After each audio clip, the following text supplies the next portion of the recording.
I would say that the best place to start is typically a family meeting to kind of get all the stakeholders. A family meeting should have at least 3 different components. You want it to have some kind of business update to have some transparency and an opportunity to get all the stakeholders up to speed on what's going on in the business, whether they work in the business or not.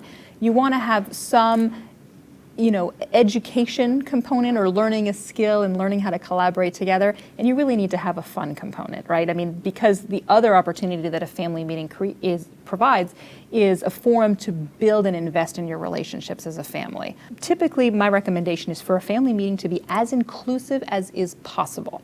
And the caveat on possible is if the sibling team is having a lot of conflict, you know what, they're not ready to include the spouses and the children, right? So you need to get at each kind of differing level of units some degree of cohesion. Once the siblings are kind of on the same page, then let's invite the spouses and have them participate as well in the family meeting. And once that group has their footing, then please let's bring in sort of the young adults or the kids as of a certain age or what have you. There's no one size fits all. Like I couldn't give you a blanket rule that would be relevant to every family, right? I think you have to know your own family, and that's back to what's the level of tension and kind of emotional stability in the system. So if the family gets along really well, then we can be pretty widely inclusive.